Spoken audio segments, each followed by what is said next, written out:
Nick Kosmider is a reporter for the Denver Post who's covered horse racing at Arapahoe Park for the last 2 years. In particular, has focused on the Triple Crown run and how the run to the Triple Crown at Belmont Park has affected the races here in Colorado. What has stood out to you about covering the last two Triple Crowns? California Chrome 2014, just a little bit short. American Pharoah finally did it in 2015. Well, I think the neat thing about being a general assignment reporter is you do get to stumble onto some kind of neat things, and so it was a pretty cool introduction to horse racing as a reporter to have these 2 great years. And I think what has just stood out to me is the greatness that people cheer for when it comes to horse racing. I mean, we saw 2 years in a row this place here at Arapahoe Park, the clubhouse, the track, the grandstands, everybody lined up by the paddock, just wanting to see something special. They'd come out here those 2 days before the Belmont raced, and you could just sort of feel that electricity in the air.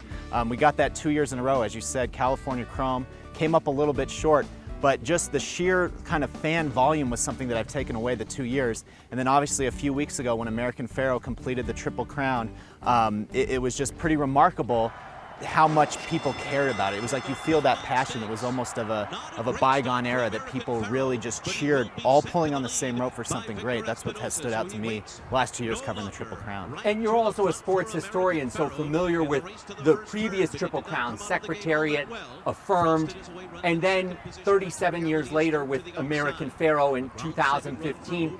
How has sports coverage changed from when, say, Affirmed won in 1978 to when American Pharoah won in 2015? The sports landscape now is obviously so much more, it's so much more full of just all kinds of different events, sports, major championships. So now the crowded landscape means that horse racing maybe sometimes takes a back seat, whereas in the 70s it was such a huge event. But now what you're seeing with this Triple Crown is that horse racing still carries that weight, regardless of all the other stuff going on that we have, NHL playoffs, basketball playoffs. When a horse is bidding for a Triple Crown even now, it just shows you how great that event is, that it elevates over the top of everything else. Every magazine in America, every sports channel in America is covering that, is pulling on it, and you couldn't find anybody that day who wasn't watching the Triple Crown. It just reminds you of something so far gone, when everybody would be watching the same thing, like I said, pulling on that same rope and cheering for the same finish to happen. You make a great point, because there were other horses in the race. I think everybody, even the opposing connections, wanted American Pharoah to do it. Do you see that in other sports, going for a big land milestone, that there's this collective cheering, or is it something that's unique to horse racing? What I've found in my experience, like I said, covering a lot of different sports, is this is a unique thing. I mean, you had 90,000 people at Belmont Park who were all standing cheering for the exact same thing. Like you said, even probably the horse racing connections that, their horse might not have finished in the lead, but they didn't care. It was a moment for them as well, for the sport. You don't see that. You had the NBA Finals here, where you definitely had probably an equal amount of people pulling for the young run and gun Warriors as you did LeBron James and the Cavaliers. There's so many different loyalties in team sports, whereas with horse racing, we only get this chance once every year as casual fans to see somebody do something great. And so it's almost impossible for people not to want to see that happen. It's the human nature in them to want to cheer for the greatness of the sport without any other loyalties. And I think that's why you see something so special when it does happen, as it happened a few weeks ago. Everybody in America was pulling for American Pharoah. And what was your sense of the accomplishment as far as being able to do it for the first time in so long, how difficult it was now that you actually saw it happen? Right, you do, that's the thing about it that's so unique. It's just how every year somebody wins a championship in all the major sports. Somebody will win the World Series, somebody takes the NBA Finals crown, somebody lifts the Lord Stanley's Cup. Every year you have that happen. This, as you said, it's so difficult. 37 years had passed since Affirmed won the Triple Crown. So as a sports fan, you appreciate the greatness that it takes in order to accomplish something like that. I spoke with a woman here during that time who was very close to the Secretariat camp, talked to the people who covered their run back in the 1970s, and was just kind of blown away by what it took then and how special they were. So talking to her, you do see just how much you have to go through and how rare it is to find the perfect balance of team, of horse, and for it all to come together. We were lucky to see it. What can horse racing do to capitalize on this moment? Well, you know, reading the stories now, you see the American Pharoah, just the thought of him coming to a certain park and racing, the track owners there are just, like it's just for them an incredible chance to perhaps have that horse there. So I think that we need to see these horses continue to race after they, you know, if they win the Triple Crown. People want to see that. It's like seeing a huge athlete right in front of you. That's what they want to see, and so I think just continue to market these champions.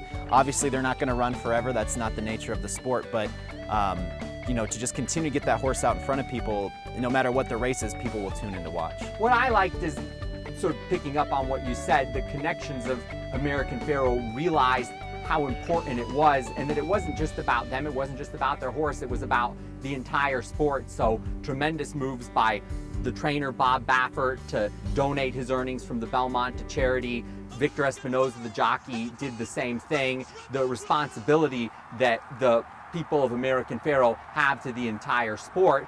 And how have you seen that be affected here in Colorado with the racing right here at Arapahoe Park? Well, even just the last 2 years that I've come out, you've seen more people here, and I think more importantly than that, you see people wanting to learn about the kind of nuances to horse racing. And ever since we've kind of started coming out to Arapahoe Park a little bit more, covering the Triple Crown, at the Denver Post, the response from readers is, give us more. We want to know more about horse racing. My colleague Terry Fry has done a lot of stories, whether it's tracing the origins of Arabian horse racing or talking about how the betting works and what the future of Arapahoe Park is. Fans are very interested in seeing something special happen, and we had a horse here, Get Happy Mister, who last year was 5 for 5 at Arapahoe Park, and people are always asking me, I wrote a story about him a couple months ago, when is he racing again? They don't even care if it's here, they just want to know. And so when you have, I think horses hold that special bond in people that they want to see them, they just want to see them race, they want to see them run, they want to see them compete, and people feel a special connection. And you explained the special connection that people have to American Pharoah, covering Get Happy Mister and meeting some of his connections, owner Annette Bishop, jockey Mike Ziegler, and some of the fans who follow him. What was your sense of the connection that people have to this star horse in Colorado? Yeah, I think that there's just a very personal feel between the animal and those who are close to him, and the fans even. I think horses, just because, you know, they seem to be out there doing what they love, they're competing, and you know, it's not an athlete with all this other baggage, with all these other things that interests that they have. You just get to watch this horse run. It's the most pure form of competition, is getting this horse ready to run a race around the track, and I think that people appreciate that, and when a horse succeeds the way that Get Happy Mister has, you just want to see more of it, and especially when you talked about Annette Bishop and just how well she cares for her horse. She's not pushing it out there to win money or to you know, to try to earn fame or anything like that. She loves to see that horse race, but she's only ever puts him in a race if he's 100% ready to go, and that's another thing to appreciate. In today's day and age of Twitter, 24-hour news cycle, sports isn't the romanticized way that it was in the 1920s with Babe Ruth. Perhaps it really wasn't if Twitter existed back then. But even with today's 24-hour news cycle and the social media, do you still sense a certain innocence when you actually get right down to it with the horses? I think that's what people still appreciate. You're a big boxing fan, I know, and you're a big historian of horse racing, and it was just the romanticism of it all, of going to the track, of the possibilities that could happen. I think horse racing still holds that for a lot of people, and I think this Triple Crown run, each of the last 2 years, obviously California Chrome fell short, but for American Pharoah to win just captured the hearts of a lot of people, and you saw mainstream media just devoured it.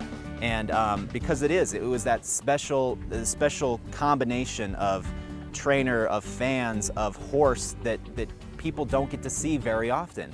And I think that the capability that sport holds to just tell so many stories is unique, and I think people are going to only continue to grow as a result of what happened this summer. Well, you were right in the heart of it, and it was great to read all your articles locally about Get Happy Mr., nationally about American Pharoah, and appreciate the perspective that you were able to bring to such an amazing moment and how it's affected us right here in Denver at Arapahoe Park. Thank you to Nick Kosmider for showing his sports knowledge and his sports perspective on the Triple Crown and how it's affected horse racing here in Colorado. Good to have you Thank with you, the Jonathan. races. Appreciate it.